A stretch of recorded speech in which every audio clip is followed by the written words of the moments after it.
and welcome to another episode of Cosmos with Cosmos. I'm Liz. I'm Mike. And I'm Brandon. And this episode, we're talking the eyes of the universe. Which are telescopes! Telescopes! We're getting ready for James Webb to launch eventually one day. We'll talk about that. And so we're going to talk about the different telescopes, space telescopes that we have, a little history on telescopes, and an all-around good time for hopefully everybody involved. We'll have a good time. I'm looking forward to telescopes. Oh, I see what you did there. Yes, I can look backwards. Oh my god. Alright. New drinking rule. I think we need to focus. Hey! Any pun is gotta take a drink. Okay, so in light of that news, we have some rules We're that gonna go be blackout along drunk with our show, of course. Any dog barks, take a drink. Lord of the Rings references, take a drink. Star Wars references, take a drink. And Puns. any telescope puns. Telescope Oh, puns. no. I said puns. Oh my god, no. That's terrible. It's a terrible idea. It's gonna be... You know who you're with. I know, I'm trying That's the only reason I'm here. I figure she'll do a few.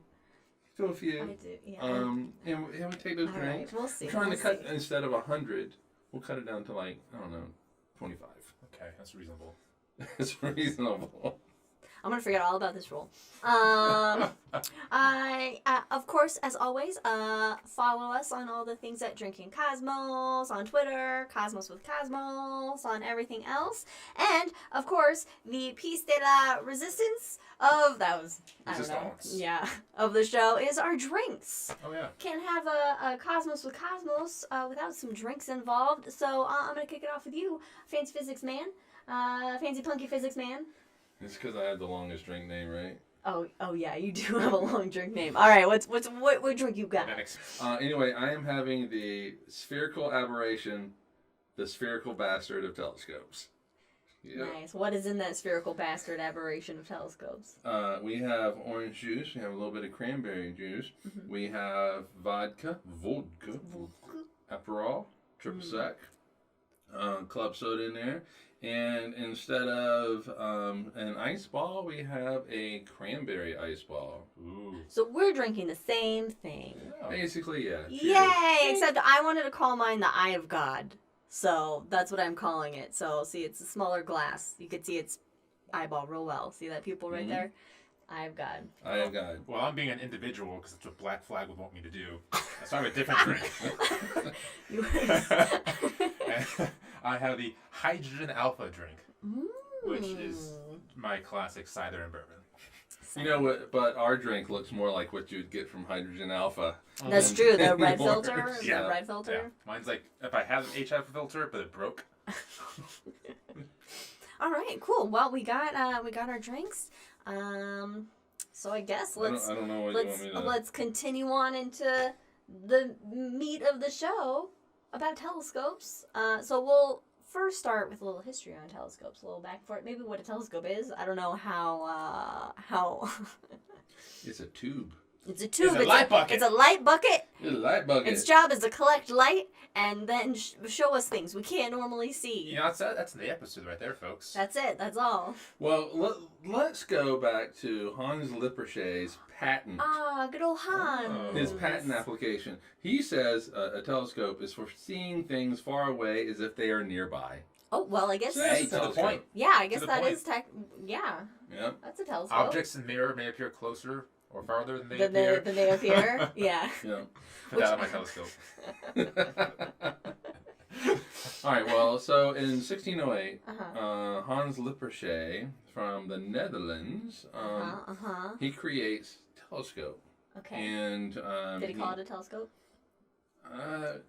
I don't know if he did or not. did he call it? And did he create the telescope, or was he the first one to attempt to patent it? And there's still some mystery Well, around that. there's a lot of mystery. There's a lot of fucking Sounds like we need to resolve it. He was robbed. Or no, the other dude was robbed. You guys missed my joke. That's okay. We Oh, have a God, drink right now anyway. what was your drink? We got to resolve the mystery. Oh, shit. shit. Yeah, big drink. Big drink. I see. I've already forgotten about this rule for one thing. The ride is home. You know what? That was too high level of a pun for my Resolve? brain. Yeah. I even forgot about it. And I came up with it. I knew this was gonna happen. I knew. Okay. All right. So we might hit that roll, hit and miss. All right, but anyway, he was the first to patent it. But there's a lot of controversy as to actually who invented the first one. Every country basically in Europe wanted to claim inventing the telescope, but he's the first to patent it. The patent was denied by the Netherlands because of controversy. There were other people who said that they had also invented it, and so the Netherlands said it's ubiquitous at this point, and so that anyone can make one. So it's just anyone like can make it's one. not novel. This isn't a Easy, novel yeah. thing. So yeah. All right. Anyway, so interestingly enough, his failed patent was put in a Dutch diplomatic communique. And people found out about it. Why? I don't know. It didn't say. It didn't say. What else is he going to do in But- 1600s Europe? But it was kind of an afterthought in this communique. And Oh, so, by the way, this dude says he invented a telescope. Yeah, by the way, we have this eyeglass maker. He's calling it the sight longer. I don't know if that name's gonna stick. It's kind though. of changed our perception of science forever. Don't worry about it. He was writing names down on his iPad, sight longer being one of them. Yeah, but that is now the name of this episode, sight longer. Sight longer. Thank you, Adam. Yeah. But anyway, so a bunch of people found out about it. In the last episode, I think we talked about Tom and Harriet. Yes. Do you remember? I don't know. I don't remember what happened. He looked at the moon and drew. Yeah. Oh yes. Okay. The most. Many years his drawings lasted the most. What are these words? I was just gonna let her go. We would eventually get there. I'm trying to find a word, and we would eventually get there. Accurate. Yeah. That's the word I was looking for. Okay. So among the people were Thomas Harriet, who did in 1609, July of 1609, did the most accurate drawings of the moon at the time, and it lasted for decades. Yeah. See. Okay. Yeah, but also a little guy, you may not have heard of him. Okay. I'm pretty sure you haven't. There's an obscure astronomer named Galileo Galilei. Oh, this motherfucker. His name Did you really rings a think bell. I was going to say some really obscure... Yeah, I thought you were gonna say like that guy. Oh, And no, then I was that's gonna- like... and then I was- that Newton And guy. I was gonna be like, oh. Oh, no, she pointed to Mikhail. Okay. No, Or I Russian didn't. dude. No, anyway. Galileo. Just an obscure astronomer who really didn't contribute a whole lot to the Nobody's field. heard Or of him. But anyway, he improved on Lippershey's design. So he made a series of telescopes, and his first design was had a power of 3, so things were 3 times the size, which interestingly was also Lippershey's power on his telescope as well. I also want to point out, so when we think of telescopes today, we think of something like the Hubble or James Webb, these big giant mirrors that capture all this light. But in this case, they weren't mirrors; they were 2 individual lenses. Glass. Glass. 2 small pieces of glass, yes, that were a certain distance away from each other that could magnify the image. So not the mirror, just those lenses. And they were using convex lenses. So a lens can be like this, which is convex, or it can be like this. Oh. And so for those of you on the podcast, imagine like a stereotypical diamond as one shape, and then going inwards and 2 slants with you. Yeah, except it's curved, and so when it is that diamond shape, which is not really diamond shape. I know, but when it is when the glass bows out, it's convex. When it bows in, it caves in, so concave. Yeah. And so Lippershey, Vocab words of this show, everyone. Lippershey used 2 convex lenses, one for the main lens, and then one convex lens at the eyepiece. That's important because we're going to get back to that in a minute. All right, take note. So anyway, Galileo, he uses the convex design. So 2 convex lenses. His third telescope had a power of 23, and that's a big jump. That is a big jump. Wow. It went from 3 to 8 to 23. Okay, still. Yeah, and so from that, he was able to, discover moons of Jupiter. How long was this telescope? It was 40 inches, 1 meter. Oh, okay, that's not too long. No. No, but it is 2 small pieces of glass. Tiny little thing. I think the main lens for that power of 23 was 35 millimeters, so that's 3.5 centimeters, which is a little more than an inch. We'll say an inch and a half. Wow. I have no spatial awareness, so what you just said is just like numbers and words. You don't know what an inch looks like? I can't visualize it. I need like a ruler. I can't visualize length. These pointy knuckles, that's about an inch. Oh. That's about an inch, yeah. All right. Man, this podcast is just... Look, I got a pretty good photographic memory, but visualizing spatial things, I can't. Do you really have a good photographic memory? Yeah. What was I wearing yesterday? I wasn't paying attention to things I pay attention to. Remember the thing I was describing something the other day to you? I forget what it was. You're going to be tested. Remember this. This is going to be a test. Remember these fingers I'm holding up. Okay, we should get back on track. You're in charge. Continue. Wow. Okay. Well, Kepler comes up next. Caps! Yeah, he actually improves Galileo's telescope. Oh my! But he does it in theory. Oh, he doesn't actually do it. Yeah, what a lazy bastard. He's a pen and paper kind of guy. Yeah, he's definitely pen and paper. He was like, why don't we use convex lenses? So the bow and caving in. Yeah, caving in. Yeah. Oh, I'm sorry.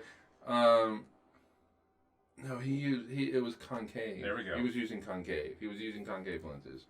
It wasn't, that was in 1611. It wasn't until 1630 that Christoph Scheiner, had to have been German. I was just thinking that. Christoph Scheiner! He was actually the first to construct and use Kepler's design. Oh, okay. Yeah, so it took a while. Kepler's like, I don't care anymore. I mean, yeah, I made it better, but someone else has to physically make it. I've thought of it better. Yeah. That's what he did. He thought it better. Fast forward to 1668. Ooh, One Mr. Isaac Newton, the inventor of the fig Newton. That's like 301 years before you were born. Very good with the math, by the way. I secretly counted it on my fingers right under here. I went 7, 8, 9. Oh my goodness. Plus 1 for the 69. What did Newton do? Nothing. Okay. Like I said, he invented the fig Newton. It's true. That's why it's named after him. Oh, okay. Those are yummy. Yeah. So he was like, why don't we use mirrors instead? Hey guys, I got an idea. Except he wasn't talking to anyone, because God forbid he talked to anyone. He was talking to himself. You know what's going to be like less difficult to make? Mirrors. Well, he was trying to get rid of that. I called my drink Spherical Aberration. Mm-hmm. That's an actual telescope issue, where if you use lenses, if you use just regular convex lenses, what happens is you'll get this like little rainbow. Oh, is it like the blue and the yellow? Yeah. You kind of see around the edges or something. That's an aberration, which is, and it has to do with light going in. Like blue light gets bent a different amount than red light, and it doesn't all focus at the same point. And, so he was like, "Hold my beer. I'm gonna fix this issue. Mirrors." Probably hold my porter. I think he was just looking at himself in one, and he was like, "Oh, where could this be most utilized?" Side note, I would love to see a tipsy Newton. I'd just love to see what his communication would be like. Because he's just a weird guy in general. Okay, I'm like, do you know how he just like normally communicates? No, poorly. He was a very poor communicator. Okay. He was very antisocial in general. But I'd love to see him kind of open up a little bit. Say, hey guys, this is what I'm working on. Sounds like he'll turn into me. Anyway, he builds a telescope with mirrors. And by the way, those telescopes that have the glass lenses. Mm-hmm. Those are called refracting telescopes. Yes. They bend light. And mirrors reflect light. There we go. And they're reflectors. Those are reflecting telescopes. Anyway, he builds the first one. He designs what's called the Newtonian Telescope, which I think Brandon has, which has the mirror at the bottom. Mm. The light goes up to the top and off to the side, and that's where your eyepiece is. Yeah, that's what we have too. And so it makes it a little bit easier for people to stand up and look through it instead of like trying to be at the bottom of it. Yeah. Like. And the mirrors get rid of that aberration. A couple years later, 4 years later, my favorite telescope, Schmidt-Cassegrain telescope. Yeah, well, that's what I was the pointing. first I was iteration pointing at of that, it. and I was gonna be like, "Oh, Schmidt-Cassegrain." Yeah, Laurent Cassegrain comes up with a design. It's a reflecting telescope. You know, kind of like Newton's, except the eyepiece is down at the bottom, and so the light comes in, hits that mirror and it does go up to the top of the telescope, but instead of exiting the telescope at the top, it comes right back down at the bottom. All right. So yeah, we used to use those all the time in Phoenix. Oh yeah, the eyepiece was at the bottom, huh? Yep. Fast forward exactly 100 years. Mikhail, he's Russian. Lomonosov. Lomonosov. Lomonosov. I drink vodka. He actually designed a telescope that was like Newton's telescope, except he the primary mirror at the bottom was tipped over 4 degrees, and so you could be at the end of the tube and look and see what the telescope is seeing. But he didn't publish it. Kind of like Thomas Harriot. You gotta screenshot or it didn't happen, people. Yeah, so he didn't publish it. In fact, it wasn't published until 1827. So many years. Wow, 18? Many years later. And then, but at that point, it's already known as the Herschelian telescope after one William Herschel, because he had come up with the same design. I've never heard of a Herschelian telescope before. But he came up with it after Mikhail did. But he gets the credit because, William, he took a screenshot. He took the screenshot. And since the Herschels are, Brandon's favorite people. Oh my God, they're my favorite fucking astronomers. All right, I'm gonna let you do the shout out, man. So William and Caroline Herschel were a brother and sister duo who revolutionized what we saw in the sky. They were the first people to make a map of the entire night sky using these instruments, telescopes. And they actually became amateur professional telescope makers. Because down in the basement, they would actually make the mirrors themselves and refine it exactly how they want.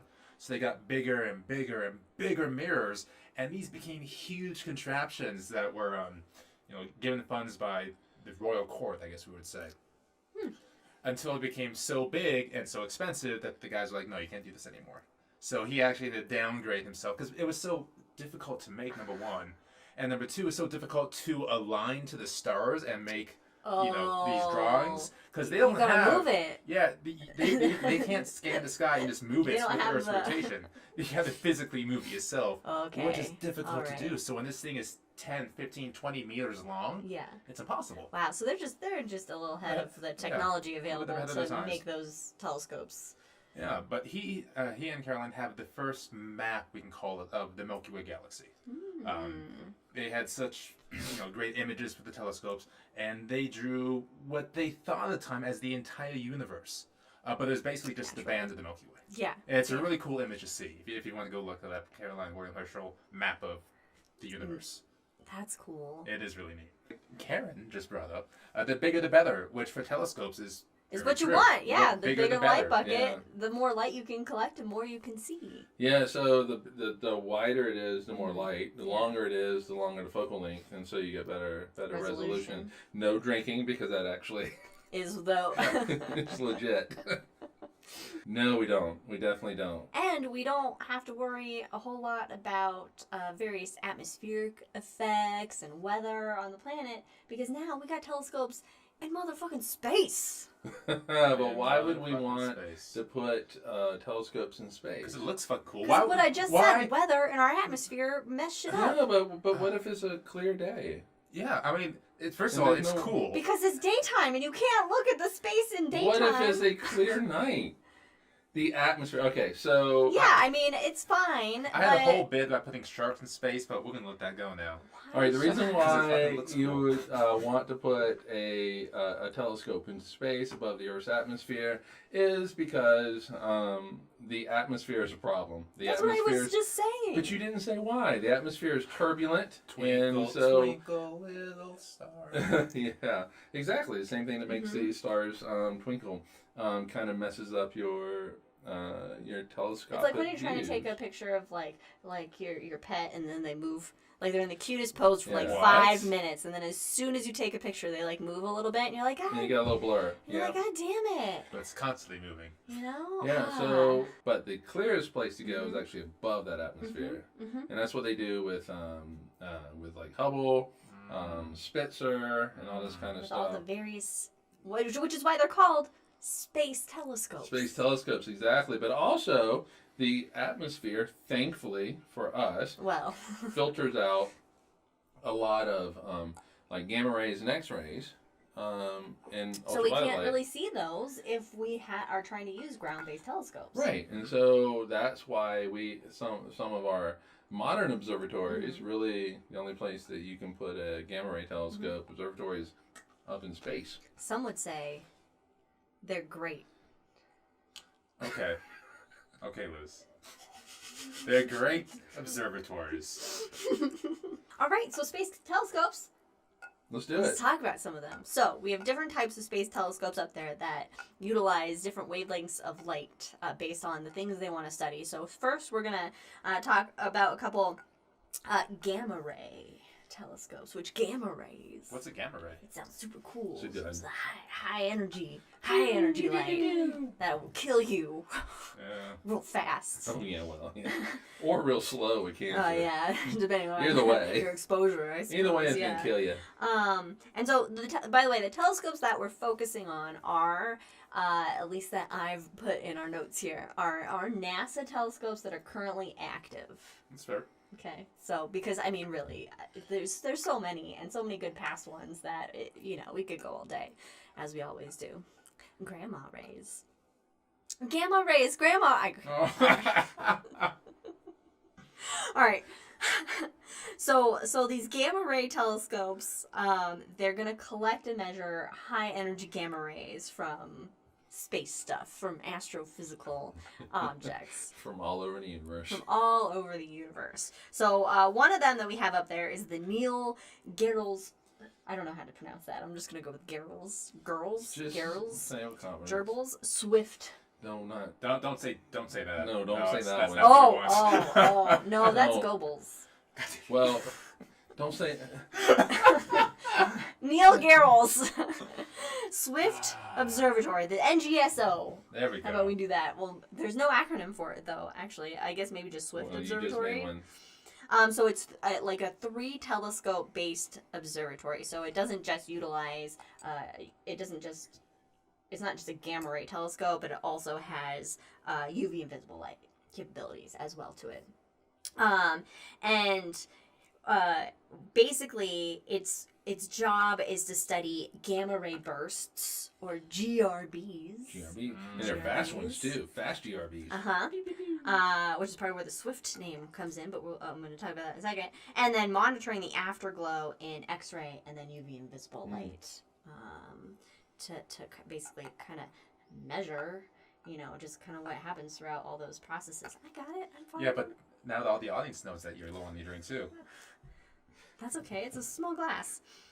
All right. So the name Swift is not just like a mission-related acronym, which I thought was interesting because NASA loves mission-related they love acronyms. They're all about mission-related acronyms. What?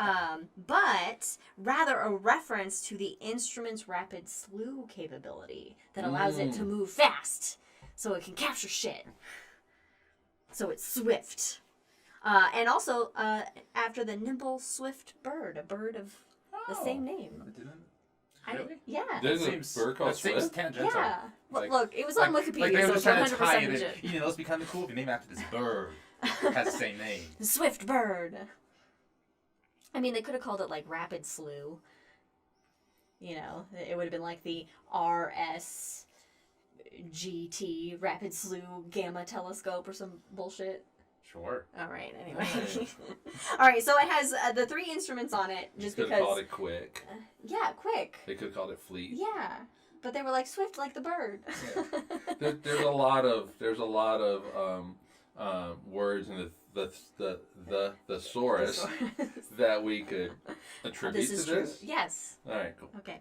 All Anyway, so it's 3 instruments, and I kind of wanted to bring them up just because the first one is called the Burst Alert Telescope, or BAT. There's your acronym. So the BAT detects GRB events and computes the coordinates in. Okay. Yeah, so that's what it does. So it basically finds them, and then you have the X-ray telescope, and then the ultraviolet optical telescope, UVOT, UVOT. And they then will take the pictures. Are you looking at this one? No, I was actually looking up the difference between an acronym and initialism, but we'll talk about that in the hangover. Jeez. All right. You mean the hangout, right? All right. Yeah, thank you. So its mission, determine the origin of GRBs. There seems to be at least 2 types of GRBs, apparently, that astronomers have discovered, but they need more data to kind of explain these different types, to use the GRBs to expand our understanding of the young universe. Did we actually say what GRBs are? Yeah, gamma ray bursts. Oh, okay. Right. Cool. We didn't explain what a gamma ray burst was, though. Well, that's grammars Burst of gamma sometimes rays. do that. Oh, yeah. It's a burst of gamma rays. Yeah, you gotta watch those gammas. And then to just kind of serve as like a general purpose gamma X-ray optical telescope to be used by researchers in their scientific endeavors, quests. Things. Oh, that is one of Well done, Liz. Where are we going? Space, low Earth orbit. All right, and then we have the Fermi Gamma Ray That sounds like a Telescope. paradox. Named after the Fermi guy that Mike likes because of those small particle physics. I like them all. I like all those guys. And so the Fermi Gamma Ray Telescope, which was apparently going to be called the Gamma Ray Large Area Space Telescope. That sounds fun. Or GLAST. Boo. Okay, grass. Okay. Glassed. Okay. So its main instrument is a large area telescope, which they're going to use to mainly perform like all sky surveys. Cool. Which is cool, and like studying, like galactic nuclei and pulsars and Pulsars. pulsars. No studies of pulsars. Just these high energy sources as well as dark matter.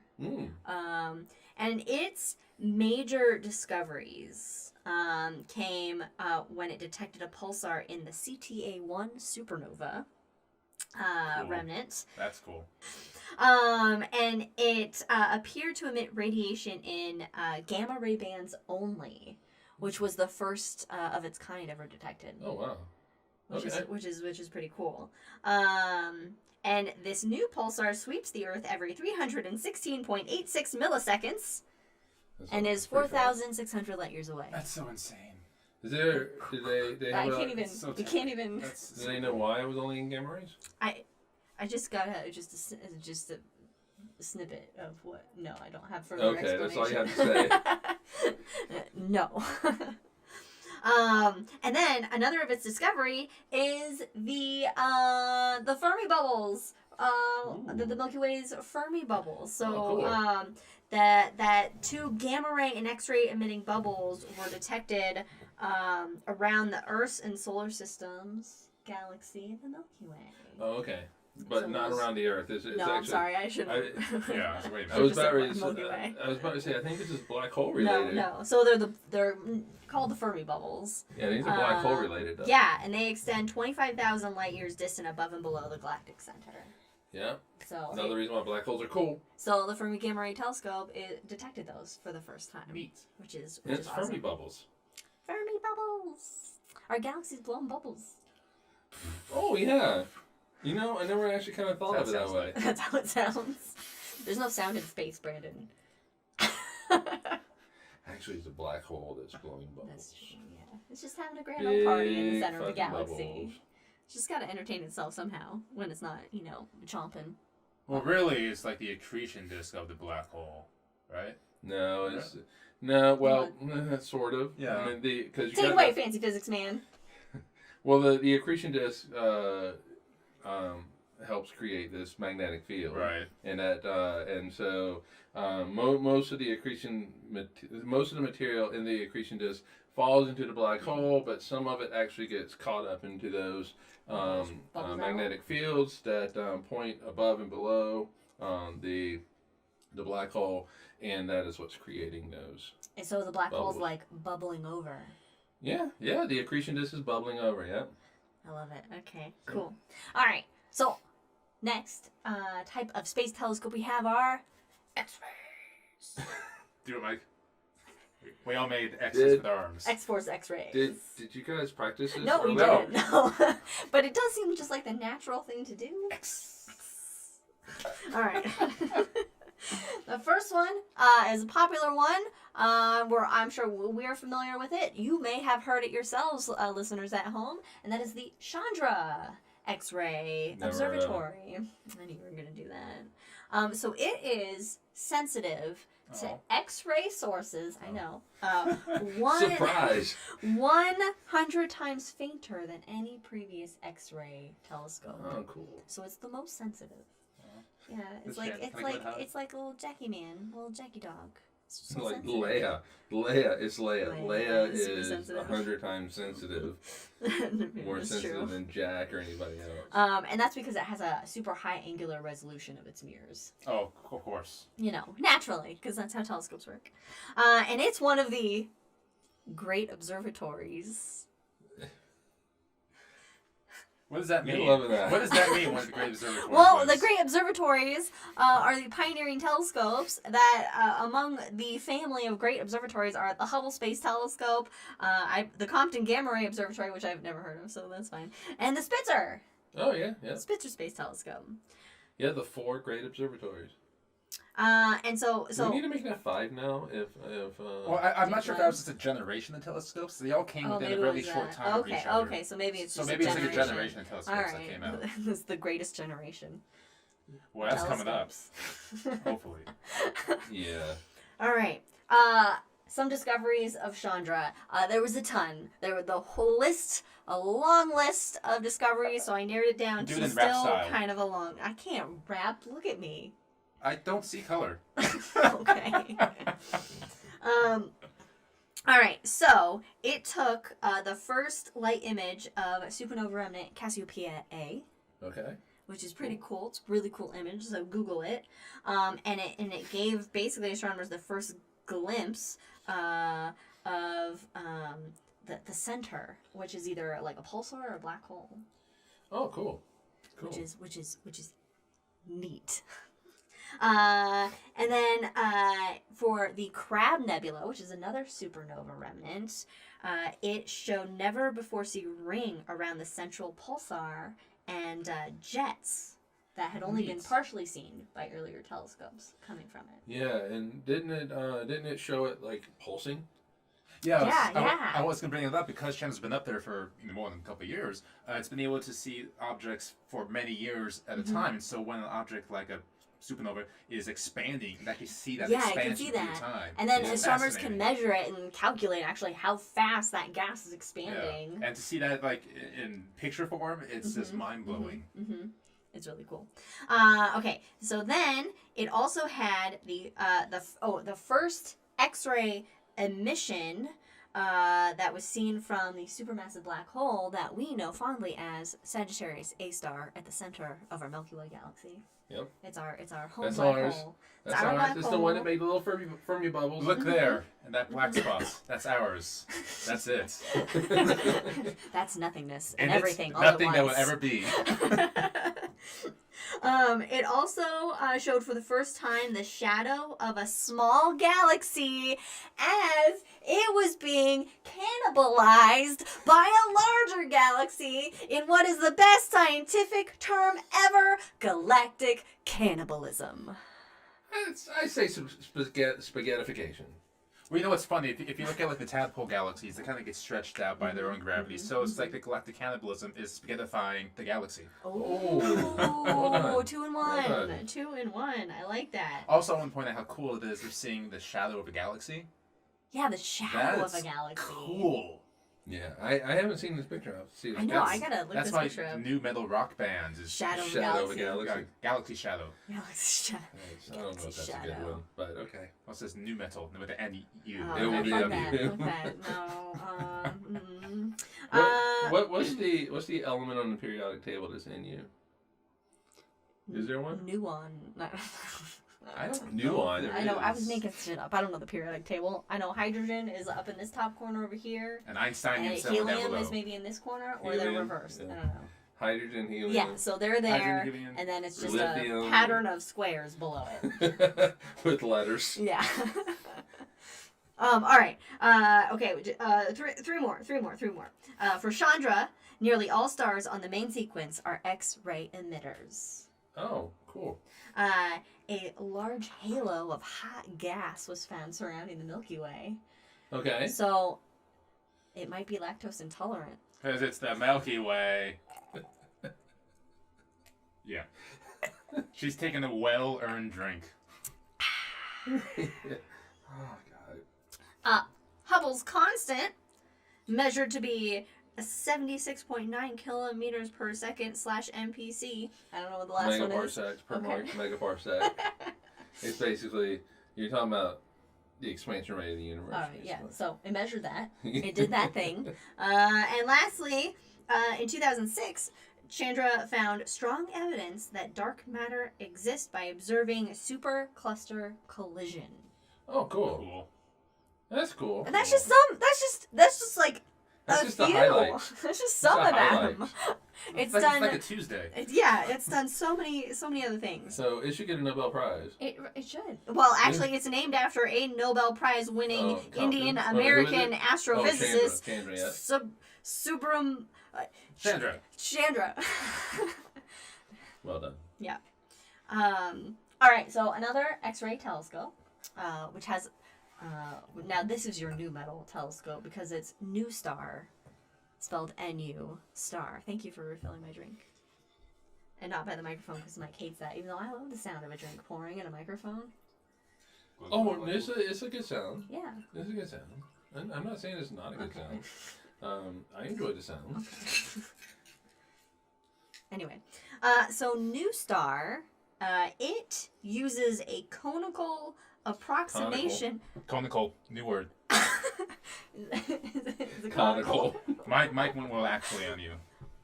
That's like when I said, when we were reading Jack Kerouac, and I said, like... Kerouac. Kerouac? Yeah, what'd I say? Kerouac. And it was the type of jalopy. Yeah. What did you call it? Did I call it a jalopy? A jalopy. I said jalopy, and you were like, jalopy? And I was like, oh, is it not jalopy? Because jalopy cats come out tonight. That's a whole nother thing. Don't worry about that. All right, so conical? Conical. Because I guess there's no E in it. It's different shapes. It's the shapes that you can make with a cone. Okay, yeah, and Conical. I guess similar to whatever a Walter telescope is. A what? Walter. Okay. Walter. To focus high energy X-rays. So it's looking at high energy X-rays. So when the electromagnetic spectrum is like not all gamma rays and X-rays and microwaves, they're all the same exact energies. They have an energy kind of. It's like purple. Width. Purple is on that spectrum. Anyway. Your mom says that she's failed you. I don't. That's pretty good. I mean, you could read it either way. I guess it doesn't have an E in it, so. No. All right. This is what I get for not reading a lot, I guess. All right, anyway. So its primary scientific goals are to conduct deep space survey for black holes 1 billion times more massive than the sun. 1 billion times. I can't even more imagine. massive. I know, right? It makes your head than the explode. sun. It's just, The sun itself is big enough and massive enough. You can fit 1 million Earths inside the sun. that's just size-wise. That's a size. It's not even mass. That's not mass. Yeah, that's not mass. Even mass. God. And so, yeah, it's just hard to think that there's that much mass Anywhere. I know, right? The sun's responsible for keeping planets in orbit. Yeah. All this kind of shit going on. You want a black hole Nuclear that's- fusion. And it's a speck of light. Yeah. Against the darkness. It's just an average speck of light against the darkness. Yeah. Yeah, like you said. But then there's this black hole 1 billion times that mass, and all that mass in one spot. It's as if the sun's like an Aes Sedai and the black hole is a dragon reborn. You got that's a real niche. That's a real niche not anymore. It's on reference, is it? Amazon. I can make these references now. People go, oh, hey, he's watching the show. See, I can do this now. Wheel of Time. Wheel of Time everybody. reference. That was a Wheel of Time Wheel of reference. Time. For those Are of we you gonna have to who- add that to the drinking rules now? No, we don't need to add that. mean- No. It's fine. All right, so that's not all. It's going to investigate how particles are accelerated to very high energy in active galaxies. Okay. And to understand how elements are created in the explosions of massive stars. This is X-rays, right? This is X-rays. Yeah. So yeah. Yeah. When you accelerate things to really fast speeds like that Yeah. and move it in a circle like an accretion disk, you can get X-rays. Yeah. It is the death scream. X-rays are the death scream of things falling into a black hole. Oh, Nice, death nice. scream. Mm-hmm. Damn, I should name my drink the Death Scream. It's not too late. That actually. That's a, a really that's good- a band name right there. Death scream. Death Scream. That actually is a good metal name. That's Like that's a Death good Scream. metal name. Yeah. Don't look at me. Anyway. All right. And don't even put it as new metal. That's like regular metal. I don't even know what new metal is. I just thought it would fit. Disturbed. Technically Slipknot, even though I do like Slipknot. All right. Any metal that came out in like 2000 to 2000 and whenever metal stopped being fun again, or in the It's mainstream. like beryllium. New metal is What is that? What? No. beryllium. I know it's not a metal. God. Oh. 'Cause that's not the metal. Yeah. There we go. Oh. Well, Okay. anything that's Okay. not hydrogen That's and helium is true. a metal. All right, That's all true. right. Anyway, major discoveries of new star. It measured the spin rate of the supermassive black hole at the center of galaxy NGC 1365. Nice. That goes along with your thesis paper you did, right? You did measuring a spin rate of a black hole or something. You did something to do with spinning black holes for your thesis, right? yes. I did. Yeah. Oh God, what was it? God, it was so. It's under your bed, right? It's under our bed.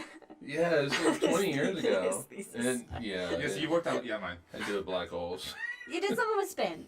Yeah, well, it's one of the fundamental properties of a black hole. Yeah. And I don't think it had to do with the spin of the black hole. No. Yeah, you can only with black holes that you can only measure its gravity, its charge, and its spin. Charge is going to disappear really quickly because if you have a charged particle, you have a charged black hole that's negatively charged. It's gonna attract all these protons, and so it's going to quickly lose that charge. Oh. But what it does have is gravity, but it has spin, and so when you have a spinning black hole, now spinning black holes are real black holes. Schwarzschild black holes, no, it's an idealized. Those are idealized black holes that don't have any spin, but real black holes have spin in them. And what happens is you actually get 2 event horizons with a spinning black hole. Yep. 2 event horizons. And in between those 2 event horizons, you have what's called the ergosphere. And you can dump your trash into that ergosphere and get, that can be your energy supply. So if you had a space station orbiting a black hole, a spinning black hole, what you do is you put your trash into a trash can and you send it out and you drop your trash into the ergosphere and your trash can comes back with more energy than it left. But and you can get that energy, and if you're able to get that energy somehow, it gives your space station energy that you could use to power your computer. But Mike, you said this is between 2 event horizons. So how can you get past one event horizon and get energy out from that event horizon when you can't, by definition, come back out of it? Right. Well, the trash can does not actually get. All right. So Oh boy. Oh boy. All right, so your inner event horizon Yeah. is that typical event horizon that we call the Schwarzschild horizon. Okay. And that is the horizon in which if you pass, From which there's no return. there's no return. However, that second outer event horizon. So this is the first one? Yes, if you're falling into it, this is the first event. Okay. The first event horizon is the one where you can still leave it. Oh. But the second event horizon Point of no return. Yeah. is the point of no return. Oh. So why call it the event horizon if you can... That actually is a good question. You guys aren't But- heard of second event what it is? horizons? Okay, so- What about third event horizons? What? Let's say that wait a minute, what did you say? What about third event horizons? I'm actually really interested. Afternoon event horizon. I feel like Supper we horizon. should Pin save this this and- for okay. table for the hangover. No! I know you're so excited. You're so excited. We still have to talk I about the know. Hubble and James I Webb and know. the Cato Survey. We're We have only like an X-ray. We got multiple light we got like an spectrums to hour go. left of this. Look, I don't All right. I don't have a lot to contribute. You're contributing a lot. You're all our knowledge. It's true. I mean, All really, right. what are we here for? Jack Just is. I'm puns here to look good. and all right. So we will come back to getting trash back from a double event horizon black hole, which sounds terrifying and amazing at the same time. All right. Moving on. New star. Okay, so We had X-rays. All right, we've had gamma rays. Moving on to a light that we can see, Purple. visible. okay, all right. Visible light. And starting us off with visible light is not the one that starts us off in the notes, because really that'll be second because it's the best What? one. But starting us off is the Visible Light Space Telescope. You know, I love how you say that as if Brandon and I are actually reading this, but also that the people out there actually even know. I know. I give too much information through my brain. The transiting exoplanet survey satellite, aka Tess. I saw that Yes. launch. Oh, Did you saw you? launch? Yeah, I still went to the after party too. Oh, God, this motherfucker. It's pretty cool. Man. I would love to go to an after party. A space launch after party? Oh, I know. Are they It's- wild? Do Well, I they kind get of got pretty to wild? tail end because I was kind of going in on SpaceX's party, and I wasn't a Oh. SpaceX person. Oh. So I was like, oh, behind enemy lines. Oh, yeah. I actually had a lot of nerdy conversations. It was great. Oh my gosh, that's. I talked to Sophia people. Yeah, but with the rocket, the. Yeah, that was just kind of canceled again for like the 20th time. Yeah, so I talked to those guys for like an hour. It was great. That's awesome. Okay, Wait a minute, Sophia is Sophia's not this. No. No, Sophia's the infrared telescope, right? Yeah, that goes up and just. Oh, Are you okay. thinking It's of the not. vomit I'm comet? thinking the vomit comet. Yeah. Oh, yeah, she's doing this Okay. roller coaster movement, and it confused me for a second. Yeah. All right. Well, Tess, Tess. that you saw launch, she's doing well. Mhm. In case you were wondering, so she is studying exoplanets out there, part of the Explorers program, and it's using the transit method. Mhm. So when an exoplanet passes in front of its star, that light dims, and so they Yeah, you measure can measure that light curve. Like that a light deer in front of curve. headlights. Yes, so they can measure that light curve, and it's studying in an area that is 400 times larger than the Kepler mission. Woo. Kepler So, was a good chunk of the Kepler sky. was a good chunk. So Tess is taking it to a new level, and as of November 18th of 2021, Oh, okay, you can do it. The planet count? You can do a This- planet count? yeah. Do it. Hip, Okay, hip. Yes. let's do it. Let's do it. Tess has 172 confirmed exoplanets, whilst 4,704 candidate planets are still awaiting confirmation or rejection. Do we know in total the exoplanet count? I don't know the total exoplanet It's count. probably around 4,000. But this is just what, I think it's around 4,000, but this is just what Tess herself has done. So Tess could double that. Oh, yeah. I mean, it could. Yeah. I mean, there's got to be a planet for each star. 4,576. Yes. So Tess could ultimately double that. And did you guys hear about the? I don't know who it was, but there was an exoplanet discovered. I'm going to put that in quotes. Discovered in another galaxy. It's the first exoplanet discovered in another galaxy. The That's problem crazy. is that it can't be confirmed because they have to wait 80 years for it. Oh, shit. For it to come back and they need around? 3 times. Well, to confirm but not it, only right? not only that, the uncertainties are so big that they can't even say on what day 80 years from now, and so Wow. so it can't be confirmed. Wow. And so it'll always be a candidate. But for the first That's time, amazing. an exoplanet in another galaxy was That's discovered. The amazing. planet that continue with never this. was. Yep. Or could be. Like Pluto. We All right. All right, go ahead. Visible light. Visible light. So we got Tess and probably the currently active in space, most famous, most prolific, one of the best telescopes, the most best telescope that we've ever launched up there, the Hubble Space Telescope. Basically, my notes for Hubble are, do we even need notes? It's the Hubble Space Telescope. It has revolutionized. Here's just some of the discoveries.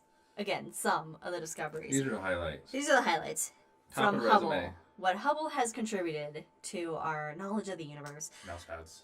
Age of the universe, expansion of the universe, shows that black holes are probably common to the centers of all galaxies, extending visible wavelength images, Hubble Deep Field, Hubble Ultra Deep Field, Extreme Deep Field images, mass and size of the Milky Way. By the way, the Milky Way weighs approximately 1.5 trillion solar units and has a radius of 129,000 light years. How many of Skittles is that? So many fucking Skittles. It is 42 galactic Hubble Skittle units. Other discoveries made with Hubble data include protoplanetary disks, otherwise known as proplates, in the Orion Nebula, evidence for the presence of extrasolar planets around sun-like stars, and the optical counterparts of the still mysterious gamma-ray bursts. Wow, and let's break some of this shit down, though. Okay, all right. Like with the expansion of the universe, it's not just, hey guys, we got the Hubble number. We know got it's the Hubble expanding. concept. We figured that shit out. No, it was, there's this thing called dark energy that's making the universe accelerate as it expands. This was something that was not known of. like, How is that possible? I love it. Do you guys not see this? Yeah, it's Hubble. It's dark energy, you can't see it. There, and all right, so prior to this podcast, we watched a series of things about James Webb on YouTube, and in one of them they were talking about Hubble, and they just mentioned that it was that Roman telescope. Nancy Grace Roman. Yeah, we're gonna get into that. We're gonna briefly mention it. Briefly. Right, So you can continue. What I'm saying is that they mentioned that Hubble is end of life, and it was this Uncle Fester looking dude, and I was like, shut your mouth. It's gonna live forever, but we all know that it's not. And I'm like, when it finally passes, Don't say. No. We're gonna have part of the special. It's gonna be. Oh yeah, That's I think 111th birthday. we're gonna have a big party. We're gonna invite everybody, like all of you, to join us for this podcast. Oh wow. Walter Davison. It's just a couple You got it on my drops. iPad. So anyway. Yeah, so we're gonna have a big party. But let's hope that party never comes for. If it does, it's a very, very long time. Yes, agreed. That is. You could do it, Hubble. That's my telescope. As if I had some sort of thing in it. Your baby boy. I'm a big boy. I birthed it. But That's painful. yeah, It's painful, Mike. yeah, it was. There was no epidural either. Painful, but anyway. It's a baby space telescope. Wow. You had to burp it a few times before God was crying. I'm good at burping. I'm good at burping babies. I can burp those babies. But anyway, so it has discovered so many things. Oh, my mom wants to know how it passes away. Does it just decay or turn So off? kind of yes and no. So what's going to happen, of course, is the batteries eventually fail, and then the instruments will stop working. But then the ultimate death of Hubble will be a planned entrance back into the atmosphere. So it's gonna have a Viking funeral in the Yep, atmosphere? in the Indian Ocean. Yep. Everything in it will be destroyed in the atmosphere except for its mirror. That's gonna go in the Smithsonian. It's going to go in the bottom of the It's going to ocean. go in the bottom of the Don't ocean. get that Then shit. you got to find it. No. They'll find it. No, because that's the area where they deorbit satellites, so it's a bunch of They'll bad find shit, it. They can find the radioactive stuff Titanic. that They're you gonna don't find want. that shit. You don't want to go in the area though. 'Cause it's dangerous. We're gonna have, like Instead of the swamp thing, is it gonna be like the ocean thing The down Hubble there? thing? Godzilla. Yeah, is that old? That's where Godzilla comes from. That's where. Okay. Bikini Atoll. Indian Ocean. All right. Satellite Death Yard. So Hubble Space Telescope, iconic, classic. But there's another type of space telescope out there that you wouldn't really think about. Okay. It's a particle detection satellite. Ooh, Particle I like detection. those. Is this still on the space station, or is this elsewhere? This is called the Interstellar Boundary Explorer, IBEX. otherwise known as IBEX. IBEX. Oh, IBEX. There's a planetarium show about IBEX. That's an initialism. So it basically uses energetic neutral atoms to image the interaction region between the solar system and interstellar space. What does that mean, Liz? That means it basically is measuring like the sun's influence on space and where those boundaries are between the influence of the sun and deep space, interstellar space. Well done. Yeah. Well done. Well, is that okay? All right. Thank you. All right. So results so far. Initial data revealed a previously unpredicted, very narrow ribbon that is 2 to 3 times brighter than anything else in the sky. Oh, nice. And initial interpretation suggests that the interstellar environment has far more influence on structuring the heliosphere than anyone previously believed. But it's unknown what's causing that ribbon itself currently. Oh, okay. Okay, so. IBEX has been under for a while, hasn't it? Yeah, I think did so. It I say don't when know. it launched? No, I didn't write that down. But it's been up there for a bit. It then continued to detect neutral atoms from outside the solar system, which were found to differ in composition to the sun. Oh. Which is fun, which is interesting. It also discovered that the heliosphere has no bow shock. Bow shock. Bow shock. It is spelled bow. Bow. It is Bow spelled shock. bow. Listen, I can't ever fault people for saying words wrong because you sort of reading it, you just haven't heard them out loud. So I can never. Right? Okay. Bow shock. I guess I should. I wasn't faulting as her. like Oh, a, no, I as like get a that. ship's bow, I Right, guess, as the sun ship moves through space. Yeah. So there's no bow shock, and it measured its speed relative to the local interstellar medium, so just the local space area, as 23.2 kilometers per second, which is 52,000 miles per hour. Woo! Holla at us. Which is Coming to the high. Those speeds equate to 25% less pressure on the sun's heliosphere than previously thought. So it's basically not going fast enough to create that bow shock That's interesting. that they expected to be there. That is really interesting. Yeah. Okay. All right. Which is cool. And then in July 2013, its results revealed a 4-lobed tail on the solar system's heliosphere. Ooh, a 4-lobed tail. 4-lobed tail. All right, I'm gonna look that up. Yeah. What is that? Okay. I don't know, but it's interesting. Did they say what caused that? It's like the No. Volpix of the solar system. Interesting. Yeah. Okay. So look at that. So we have telescopes in space measuring gamma rays, X-rays, visible light, and particles, and our sun's influence on deep space and vice versa. Like, that is amazing. It really is like an amazing time to be alive to experience all this. I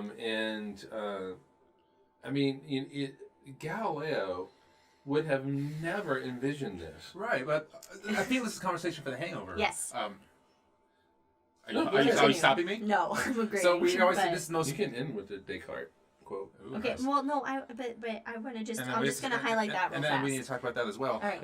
And then we got So really quick Yeah. about the so there's always saying this is the best time astronomy to be alive, but then But- also is it? Because you No. think like William Herschel, for example, figuring out what is that weird splotchy spot, and and this Galileo's like, hey, what's going on here? And Copernicus is like, Shoulders wait a of minute. giants, shoulders And you of know giants. what is amazing? All right, so William Herschel maps it out, Yeah. and that And that view of the universe continues until the Great Debate. We actually had a debate Fucking love the Great of Debate. William Herschel's map that started with William Herschel just counting stars. You can join with us for the hangovers to talk about the Great Debate. Oh my We're going to talk about all kinds of things in the yeah, hangover, this apparently. Okay, all right. This is gonna be The good. hangover All is going to last about 4 hours. right, so now coming soon to a space location near you. Bum, bum. These are the space telescopes that are coming. Of course, obviously, the fucking James Webb Space Telescope, The which JWST, the John Wick Space Telescope. is going to be the successor. Well, Hubble's still alive, but, you know, it's this next step up from, you know, the Xbox X, Series X. And it's going to work, fucking guys. Hubble Space Telescope. It's going to work. It's going to launch. It's going to be It's great. going to be fine. We're going to be happy. December 22nd, as of now. And on just so everybody knows, on Christmas Day, things are going to be happening. So don't open presents. Don't open any presents. We have to unwrap a James Webb. No. We have to unwrap a James Webb. We're That opening is the presents. most important thing. We're opening There will presents. be no present opening. None. None of it. We will sit around a tree. I don't know, pick a state, Oregon, for example, and He we'll said- just He knows that watch. this is Hubble. crazy. And, All right. and instead of telling the story of Watch James James Webb. Rainbow, we're telling the story. Rainbow? Oh my god. Reindeer? Reindeer, yes. We'll tell the story of the Ariane 5 with that launched James Webb. Oh my God. All right. Yeah. Coming soon to a space location near you. James Webb Space Telescope. The IXP, Imaging X-ray Polarimetry Explorer. Polarimetry Explorer. It's going to study exotic astronomical objects and permit mapping the magnetic fields of black holes, neutron stars, pulsars, supernova remnants, magnetars, quasars, and active galactic nuclei. Hell yeah! Whew. Keep going. Spherex, spectrophotometer for the history of the universe, epoch of reionization, and ICE's explorer. Holy shit! Keep going. There's guys. fucking more. Come There's on. fucking more. Come on. It's a near-infrared space observatory that will perform an all-sky survey to measure the near-infrared spectra of approximately 450 million galaxies. Woo! Woo! The Nancy Grace Roman Telescope, formerly the Wide Field Infrared Survey Telescope. The science objectives are to Be awesome. address cutting-edge questions in cosmology and exoplanet research, answering basic questions about dark energy, completing a census of exoplanets to help answer new questions about the potential for life in the universe. Get it. Damn. Then we have the Survey Telescope. Oh, no. Who? No, I'm sorry. Then we have Athena, There you go. Advanced Telescope for High-Energy Astrophysics. It's an X-ray observatory mission to address the hot and energetic universe Oh, I love the hot scientific energetic theme universe. that revolves around two God. fundamental questions in astrophysics. How does ordinary matter assemble into the large-scale Don't do that, dude. scale structures? And how do black holes grow and shape the universe? I missed everything of this. Because it's hot and No. energetic. Don't even. Don't, because Brandon will run with it. And finally, the 2020 Astrophysics Decade Survey. Oh, wait. So is this not already came telescope? out. Oh. So the Cato Survey, make as quick as you can. It comes out every 10 years since the Cato Survey. And it's supposed to guide astronomy for the next 10, 20 years of instruments, of scientific discovery. So this just came out like 2 weeks ago. So it's suggesting to Congress, to NASA, to the scientific field, these are the big things we feel should get done. Past things have been the James Webb, the Nancy Grace, the Hubble have all been the Cato Survey items, Perseverance, things like that. And so usually what the first couple items, they get funded and they get made. So this is a big deal when it comes out, because the next 10, 15 years, we're going to be following this lead. So you want to be on top. You want to be You want to be in top couple, yeah. So for example, the first top couple. So they've been Give watching. me that iPad. Give me the notes. So the James Webb has always been far delayed and way over budget. So It started in 1996. that's when the idea came out. Like, hey, what about this? Still. And then it was chosen like in 2000s. Oh, maybe in 2011 it'd be launched. Maybe in 2016 it'd be launched. Now it's December of 2021. But regardless, so And it will be launched. Yes, they want to shy away from these mega flagships of James Webb just because of these issues. So they want to have a fleet of mid-sized telescopes, for example. Okay. So mid-size is about 1.5 billion per telescope. Oh, But this is like in $20-30 as well, so it's not nearly as much. Or it's a lot more. In 2030? Inflation? I don't know how economics works. Never mind. Don't even listen to me. Just go with what Brandon said. Okay. It'll be less costly. Okay. Especially because one of the top items is for NASA and the scientific community to develop and mature technology, so we have more advanced technology for considerably less cost. I guess my cell phone is cost less than the Apollo 11 mission. Yeah. So. But they do want a couple of big telescopes. They want one 6-meter super Hubble.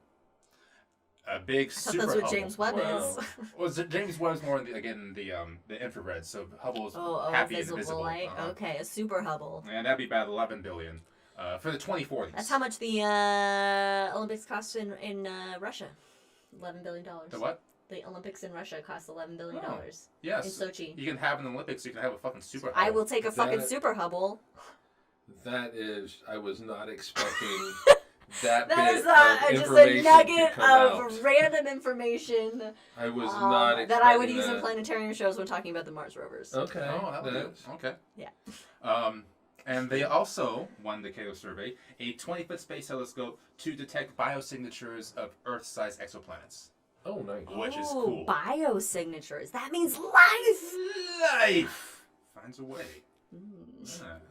So these will be launched in the 2030s and 2040s. Because they get the idea now, they get approval next couple years. Oh, I had some launch dates on the one earlier. Like Nancy Grace is 2027, Sphere-X is 2024. Yeah, so all of these were made in the last Cato Survey. And Nancy Grace is not named for that. No, she's the mother of NASA. The mother of Hubble. Oh, okay, of Hubble? Yeah. I thought on the thing it said mother of NASA. Pretty sure. No. Not like that she founded NASA, but she was just also, like a... not the mother of Edwin Hubble, the mother of the Hubble Space Telescope. Okay. Nancy Grace Roman, not just... Yes, not that fucking... Not that overreactive. idiot. But, that's a different note altogether. So, yeah, the Cato Survey came out, said, here's some really cool stuff you can do, go do. And NASA's like, fuck yeah. Nice. Fuck yeah.